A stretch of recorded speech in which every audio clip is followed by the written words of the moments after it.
Ella se llama Diana Gembuel Morales. Ella es indígena del pueblo Misak, es comunicadora social y periodista de la Universidad Externado de Colombia. Actualmente está finalizando su maestría en comunicación política en la misma institución. Es hablante de su lengua materna. Tiene unas capacidades de liderazgo muy significativas desde la comunidad de origen y también ha tenido un trabajo muy amplio y arduo desde un compromiso desde lo regional, nacional e internacional. Todo este trabajo se ha complementado fuertemente con su experiencia académica. También pues ha demostrado un amplio compromiso en pro de la vida de los pueblos originarios y de los sectores sociales. Bienvenida, Diana. Muchas gracias por estar con nosotros el día de hoy. Bueno, muchas gracias, Maelan.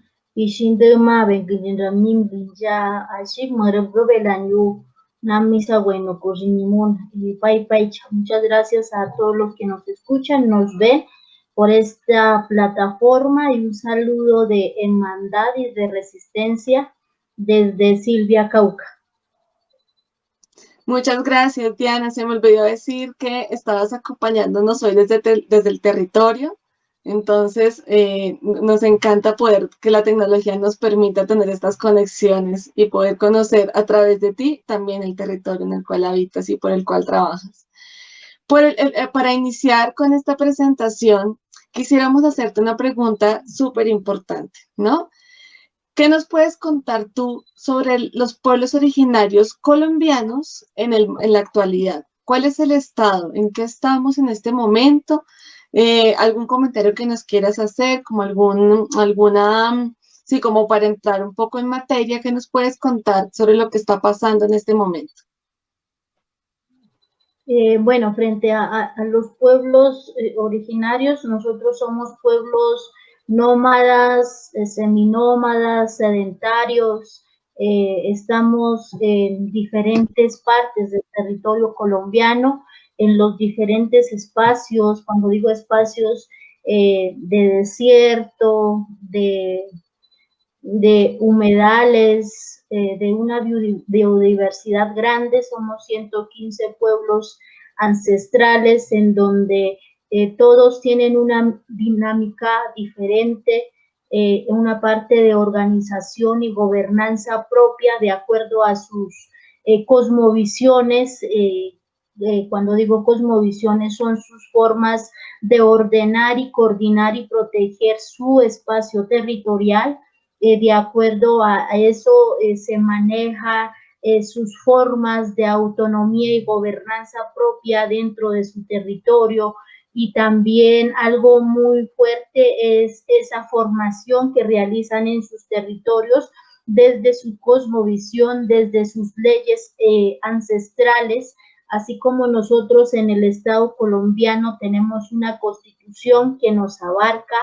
En los pueblos indígenas también tienen sus leyes ancestrales que lo rige y que es un deber y un derecho cumplirlos según los mandatos que realicen dentro de sus espacios guiados por sus autoridades ancestrales. Frente a esto que nos acabas de contar, también quisiéramos preguntarte un poco cuál es esa cosmovisión que se tiene desde el pueblo Misak Misak. Bueno, desde el pueblo Misak Misak, nosotros somos hijos del agua, de la palabra y los sueños. Cuidamos y protegemos los páramos, la naturaleza, y tenemos una conexión directa con los seres que nos rodea, tanto las personas como los diferentes espacios físicos que tenemos en nuestro territorio. Tenemos una lengua materna, tenemos nuestra Misak Ley, tenemos nuestro territorio, nuestra autonomía, nuestra identidad y nuestra cosmovisión, seguimos manteniéndolo, gracias también a las familias Misak, que nos dicen que nosotros tenemos que hacer escuela de formación desde el vientre de nuestras madres, y luego llega a otro escenario que es el fogón, luego llega a otros escenarios que son el liderazgo que uno realiza dentro del territorio y luego pasa a otro escenario que es ya el liderazgo en vocería, de reivindicación de luchas, así como yo tengo el sombrero, el tambal guarí, nos dicen que nuestra vida o nuestro ciclo de vida es como el espiral, que empezamos a crecer desde nuestro vientre y empezamos a abordar diferentes experiencias desde un mundo propio, natural, y luego ya un mundo espiritual y luego ya un mundo académico y organizativo en donde todo se va relacionado. Nosotros podemos estar en este momento hablando, pero también podemos estar pensando en el pasado o podemos estar pensando en el futuro. Entonces, todos esos ciclos y espacios vitales son relacionados. Estamos ubicados en el suroccidente del departamento del Cauca. En estos momentos también es por la estrechez territorial en el que nos encontramos.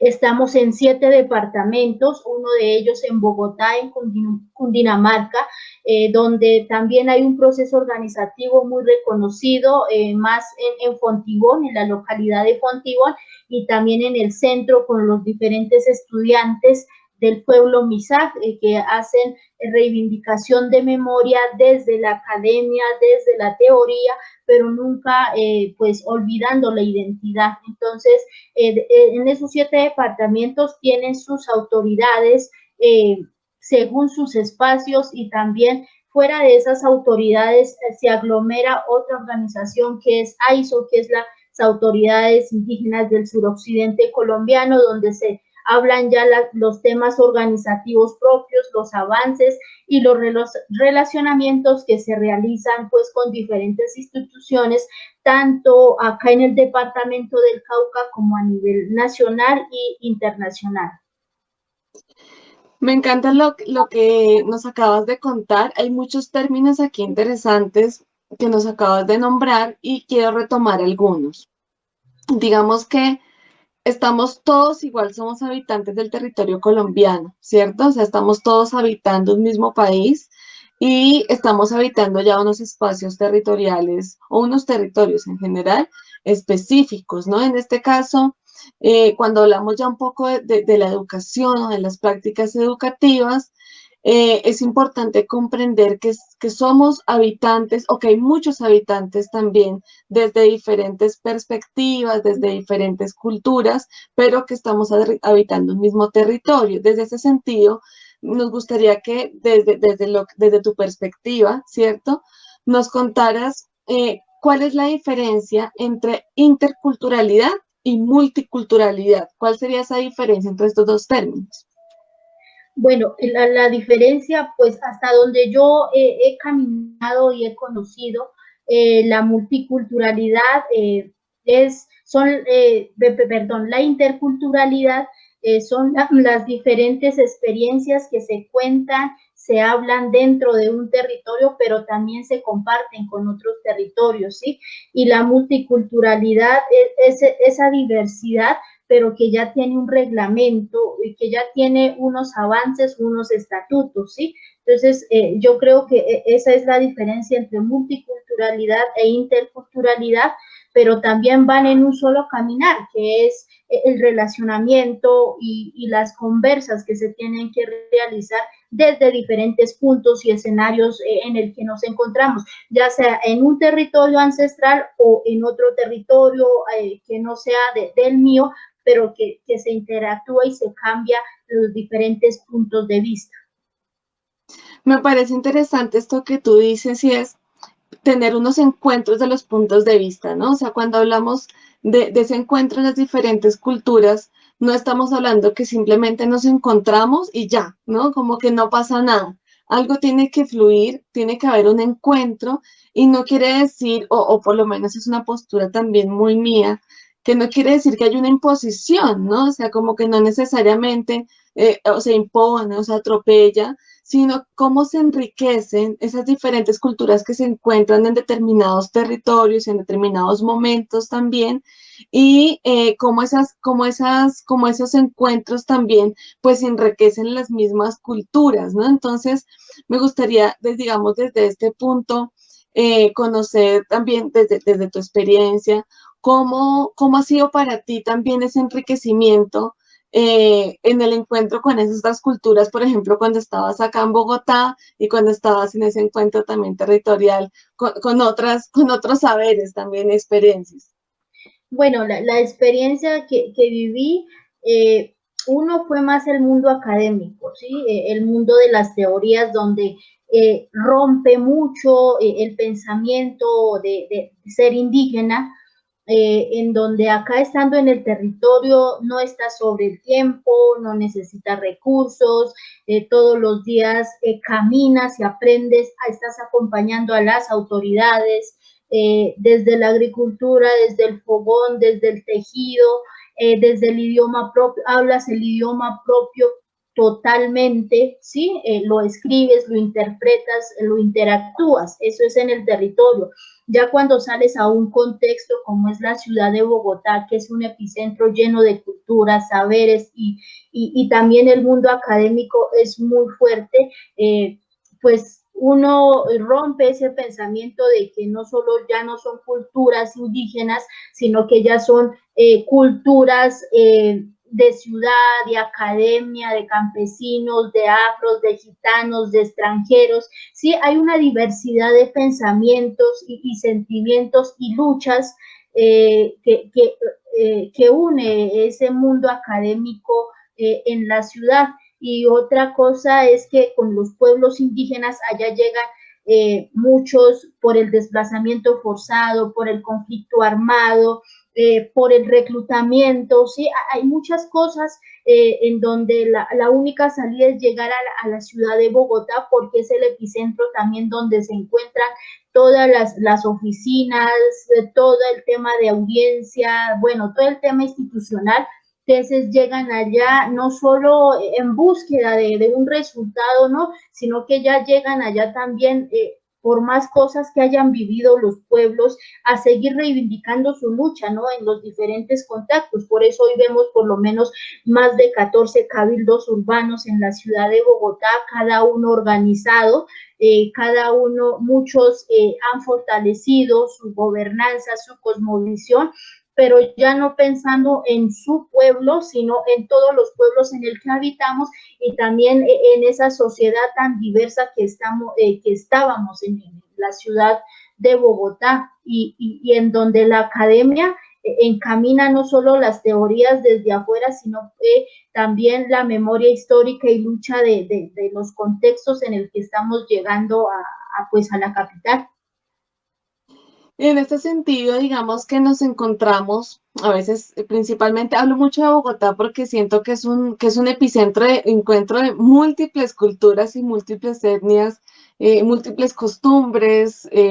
Somos, digamos que tenemos una gran riqueza en diversidad acá en la ciudad. Y aquí, no sé tú qué opines o qué tanto, pues, digamos, conozcas sobre este tema, pero ¿qué opinas tú sobre ese enfoque diferencial? O sea, ¿qué importancia tiene pensarse el enfoque diferencial desde lo educativo, desde lo social, desde lo político, para atender a esa diversidad que podemos encontrar en los diferentes territorios? Bueno, frente al tema del enfoque diferencial, yo creo que hay que reivindicar las luchas, ¿sí? Las luchas no solo de los pueblos, sino las luchas que hay en la ciudad. Porque si hablamos de enfoque diferencial, no solo tiene que ser de los pueblos indígenas, sino de todos esos mundos y epicentros en el que nos encontramos, desde la academia, desde lo institucional, desde las políticas públicas, desde el Estado, ¿sí? Hasta qué punto realmente el enfoque diferencial vale la pena hablarlo y abordarlo, y hasta qué punto ese enfoque diferencial sí realmente va a la necesidad, a lo que tanto la diversidad exige, o solamente va encaminado a una necesidad y a una coyuntura.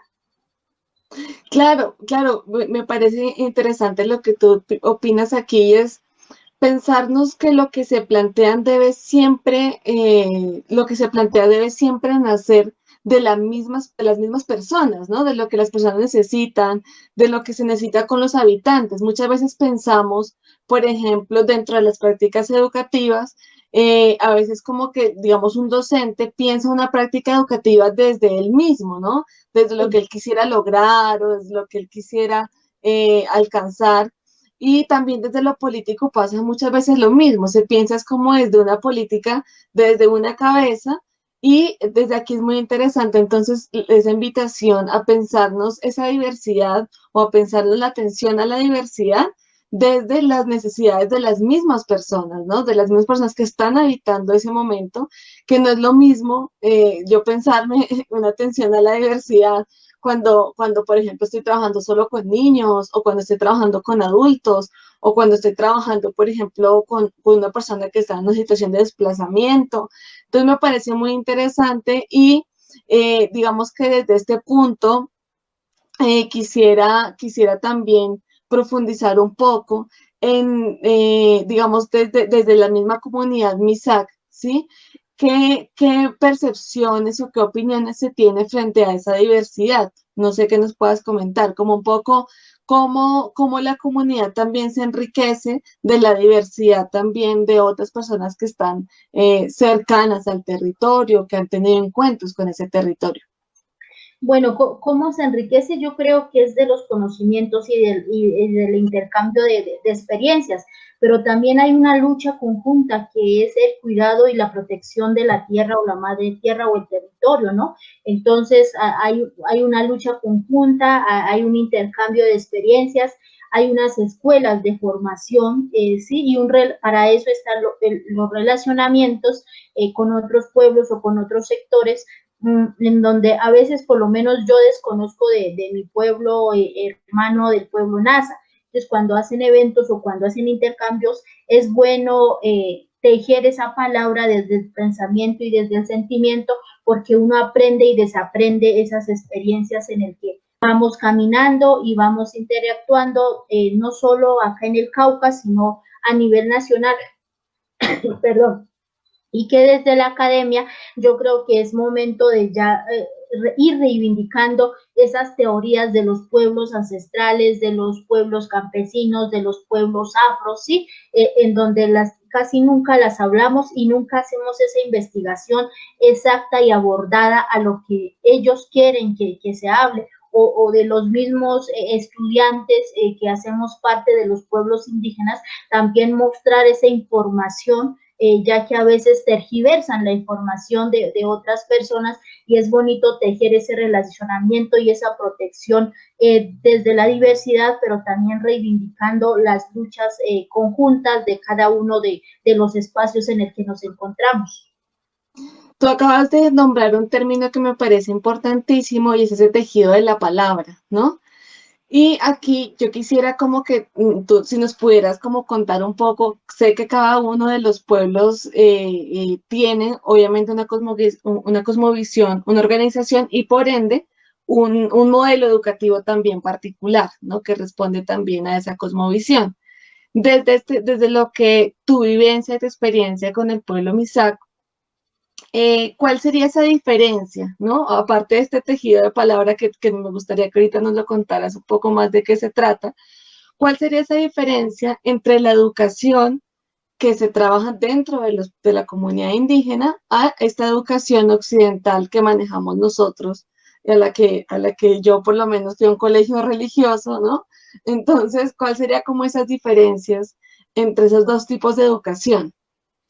Bueno, ¿cuál sería la diferencia entre la educación de afuera y la educación propia? Digamos, yo creo que la educación de afuera eh, nos da pininos de manejar cosas sobre el tiempo, nos dan las teorías desde el mundo de afuera, ¿sí? Nos dan pininos desde afuera, pero nunca nos abordan lo que es realmente la historia, por lo menos real, de lo que pasó en el territorio colombiano en el siglo XV, XVIII, pongo un ejemplo, con la llegada de Cristóbal Colón, bueno, Antonio Nariño, que más o menos me acuerdo cuando estaba en quinto o sexto, ¿sí? Entonces, son cosas que pues toca aprenderlas, ¿sí? Pero nunca nos enseñan por lo menos cuáles eran los líderes que lucharon, en qué hicieron, cómo fue sus avances, ¿sí?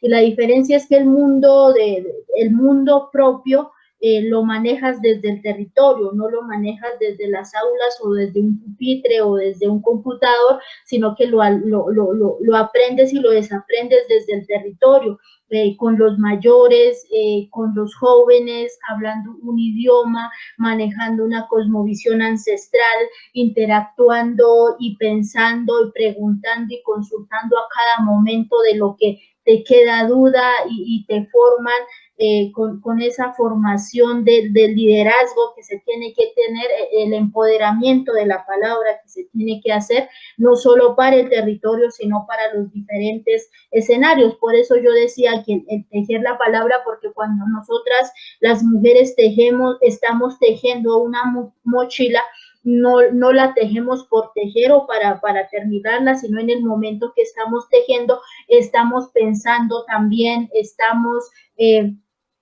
meditando no solo de nuestro hogar, de nuestros niños, no, sino también del proceso organizativo propio. Entonces, cada cosa tiene sus dimensiones y sus espacios vitales y por eso yo hablo pues de tejer desde la palabra, pero también de ese tejer desde la palabra, desde la colectividad y no con un fin o un interés individual.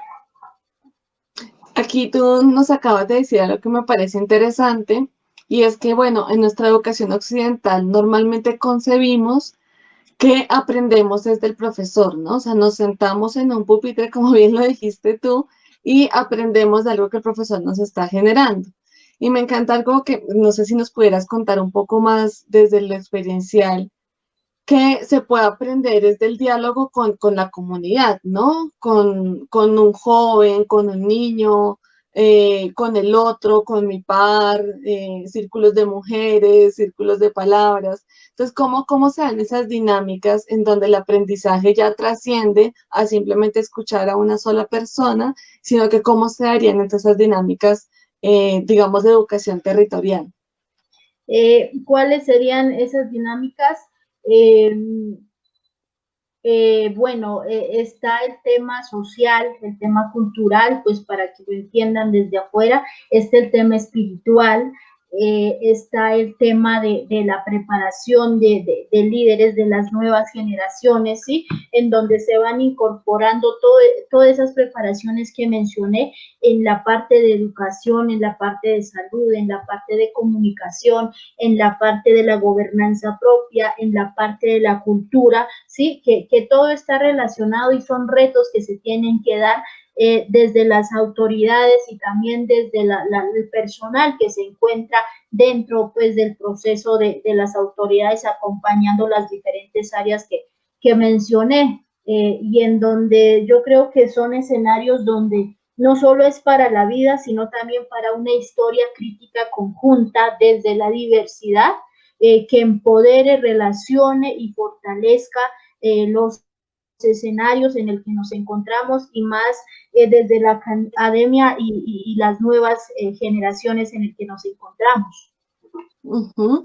Claro, me parece súper interesante que tú dices, no solamente es una educación para la vida tuya como algo individual, sino que es una educación para todos, ¿no? Como para esa memoria histórica, para lo que nosotros podemos ir alimentando, para lo que nosotros podemos ir haciendo como comunidad.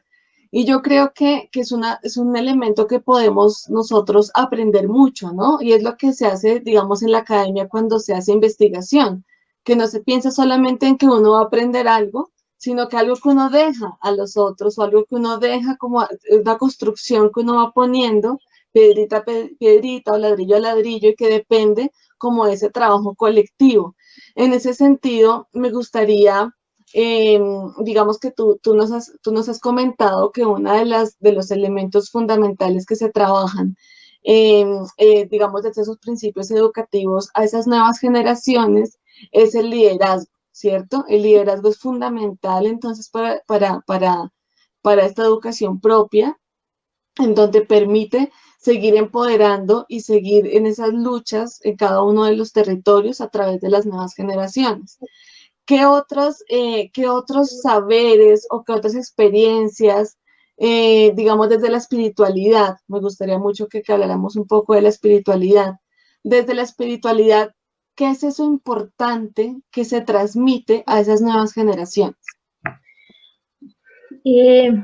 ¿Qué es lo más importante? Yo creo que es el saber cuidar y el saber proteger no solo a la familia, sino al territorio.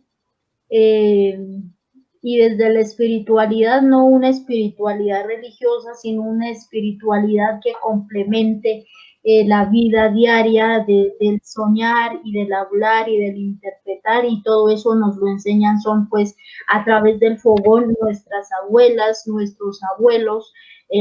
Cuando hablo también de medicina, es prevenir nuestra salud, no solo desde el tema occidental, sino también el saber curar con las plantas medicinales, ¿sí? Saber caminar con esas plantas, y que todos esos sueños que nosotros tenemos nos ayudan a prevenir y a curar y a proteger en los diferentes espacios en el que nos encontramos, ¿sí? Entonces es un mundo espiritual en donde pues son cosas que uno los tienes estando en el territorio, porque estando en otros escenarios es muy complejo, y en donde las nuevas generaciones tienen ese reto es de que la espiritualidad sea otra parte de las intervenciones y de las formaciones que tenemos que tener en cuenta en todos los escenarios en el que nos encontremos. Claro, muy interesante esa perspectiva desde la... Ahí suena como un eco. Gracias. Bueno, muy interesante lo que tú nos cuentas un poco desde la espiritualidad, ¿no? Porque es un concepto diferente al que nosotros podemos tener frente a la espiritualidad. Pensamos que a veces espiritualidad y religión es un sinónimo, ¿no? Y no necesariamente. La espiritualidad es esa relación también con el territorio. Y digamos, desde aquí me gustaría hacerte una pregunta muy interesante. No sé, desde también tu perspectiva, desde tu punto de vista, ¿qué recomendación podrías dar tú a un o a una docente? Por ejemplo, acá en Bogotá, hablo porque vuelvo y le digo, tú nos dices que acá hay unas comunidades, digamos que si hay una comunidad MISAC. ¿Qué recomendaciones le puedes dar a un docente o a una docente que tenga en su aula a estudiantes, ¿no? De la comunidad MISAC? Digamos que, ¿qué recomendaciones para poder enriquecer de cierta manera también la espiritualidad? También, digamos que para poder enriquecer también eso que desde la comunidad indígena es tan importante preservar, como el liderazgo y ese reconocimiento, cuidado, por ejemplo, de la tierra. Bueno, ¿qué recomendaciones haría un docente? Si tienen un estudiante indígena, muchos de los estudiantes que llegan a la ciudad no conocen Bogotá. El tema también es que el mundo de las teorías les hace súper complejo. Si manejan un idioma propio, a veces solo lo hablan, no lo escriben, ¿sí? Entonces, para un profesor que no es indígena, yo creo que sería uno, buscar el relacionamiento con el pueblo al que pertenece, si hay una organización dentro del cabildo en contexto de ciudad. También buscar a alguien que le ayude a reforzar el tema del idioma propio, porque en la academia a nosotros nos dicen que el tema del inglés, ¿sí? El tema, pues bueno por el inglés, pero yo creo que es momento también de fortalecer el mundo propio. Como dije, a veces a muchos lo hablamos o lo escribimos súper y no lo hablamos, o solo lo entendemos, ¿sí? Entonces yo creo que hay que reforzar la identidad de un estudiante, y también que haga un intercambio con otros pueblos indígenas, porque muchos vienen a la ciudad pues porque se ganan la beca o porque quieren explorar, pero solo han conocido su espacio territorial y nunca han tenido una experiencia o relacionamiento con otros pueblos indígenas, ¿sí? Entonces yo creo que sería como esas sugerencias a los profesores y en el mundo de las teorías tratar de complementar todo lo que se hable de lectura, relacionarlo con todo lo que tiene en su pueblo de origen, ¿sí? El relacionamiento, porque a veces a nosotros nos pueden hablar por lo menos del mundo de la teoría de Karl Marx, del capitalismo, y uno queda, es mejor dicho, más cuadrado de lo que es, ¿sí? Pero entonces cuando tú lo acoplas a la identidad o a la cosmovisión de lo que es él, puede entender muy fácilmente, ¿sí? Y no puede tener esa necesidad de un desespero de que se va a tirar la materia o no conoce, sino es un intercambio y una fluidez que se tiene que dar a entender de estudiante a profesor, por fuera de que él venga a aprender, el profesor yo creo que hay que ser parte de un liderazgo y una formación al estudiante que llegue pues a estos escenarios de la academia. Súper interesante. Yo creo que siempre cuando tengo estudiantes en mi aula, sin importar de dónde provengan, así sea simplemente de su familia, o sea, ya tienen una condición de diversidad, porque cada familia también es muy particular. Me parece interesante esto que tú nos dices, es reforzar su identidad, ¿no? Creo que esa debería ser una de las misiones, y es reforzar la identidad de cualquier niño, niña, joven, adolescente, sin importar quién sea, porque puede ser que su identidad sea que le guste, no sé, el voleibol, ¿no? O puede ser que dentro de su identidad esté algo, digamos, ser afro, o dentro de su identidad esté ser indígena, o dentro de su identidad ser pastelero, ¿no? Digamos que reforzar esas identidades siento que es una de las misiones, y dentro de aquí creo que tú acabas de resaltar algo muy interesante, es la interacción, ¿no? Entre más yo le dé la oportunidad al otro de interactuar, de conocerlo y reconocerlo en su particularidad, individualidad, y esa identidad, pues puedo realmente fortalecerla.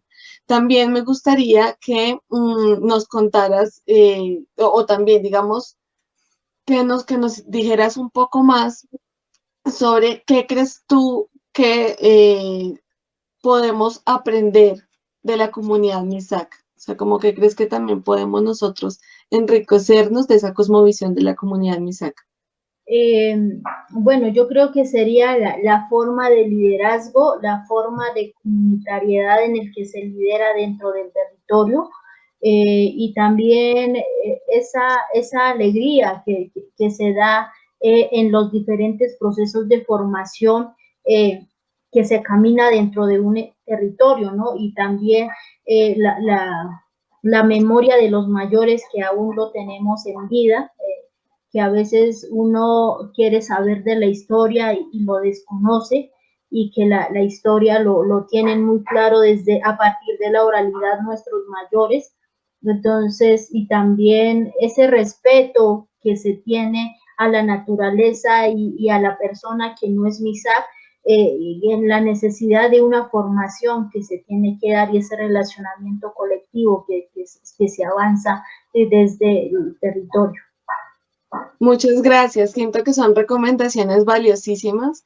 Yo resalto mucho lo comunitario, ¿no? Siento que a veces olvidamos mucho al otro, la importancia de la interacción, la importancia de la riqueza que tenemos cuando valoramos al otro y respetamos también al otro en su diferencia, en su individualidad.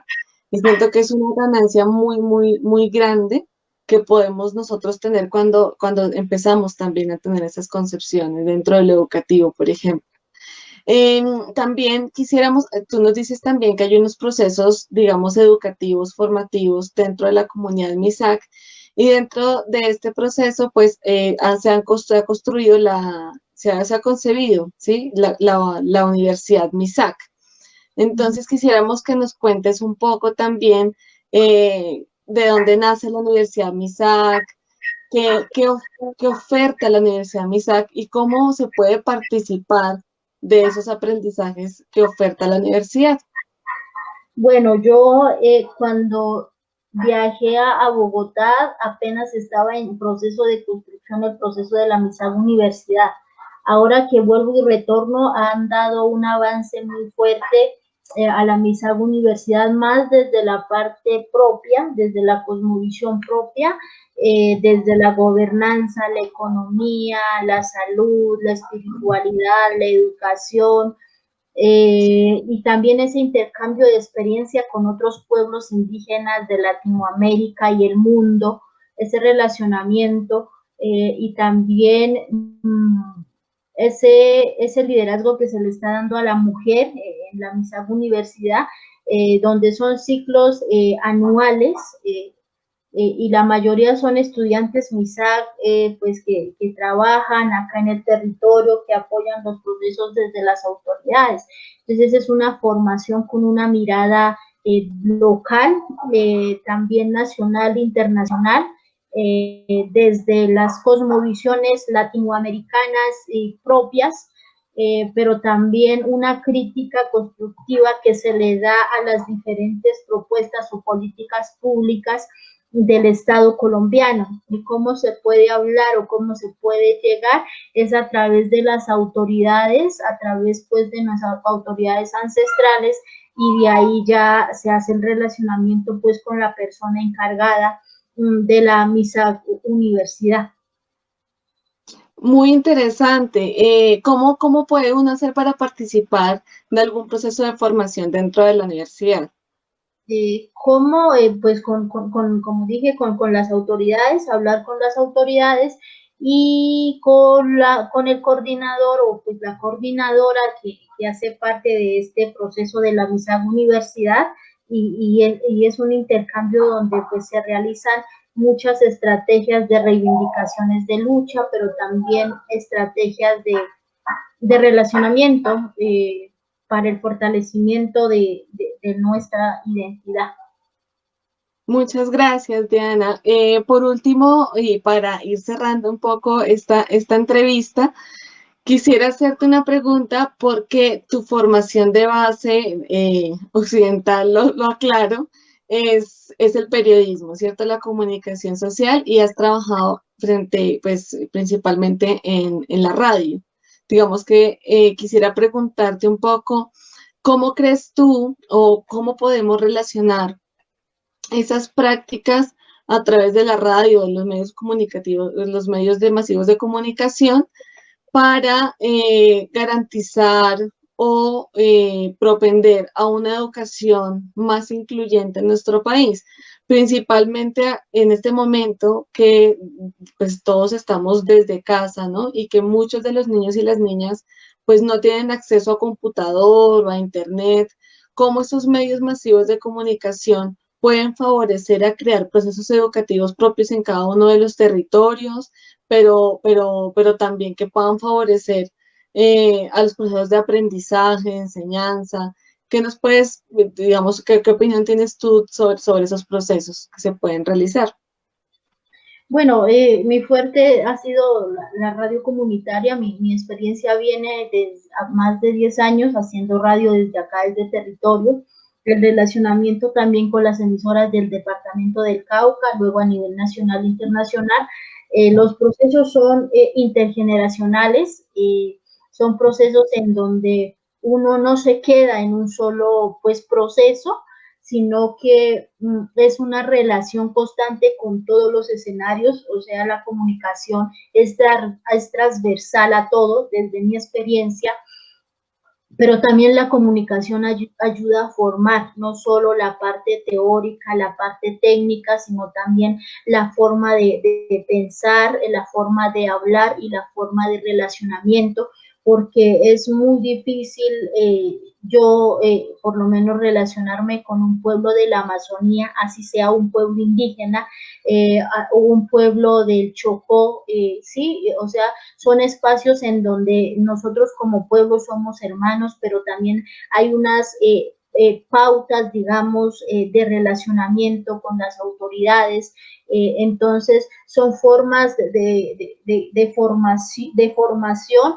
también de acontecimientos en donde la movilización de la conciencia es constante, la movilización de las nuevas generaciones y el cambio de relevo se hace y se nota, y hoy por hoy podemos decir que tenemos vocerías, ya no solo hablando del pueblo al que uno pertenece, sino a los diferentes pueblos y las necesidades que tienen frente al tema de derechos humanos, frente al tema de territorio, frente al tema de conflicto armado, y uno conoce todas esas realidades, ¿sí? Entonces, por eso digo que son generaciones de relevos en donde la radio está como un espacio de formación, de encuentro y de reencuentro con otras culturas, para que el resto de esos procesos, no solo de comunicación, que también el mundo comunicacional es súper diverso, se empodere de esas herramientas y tener en cuenta del para qué y cómo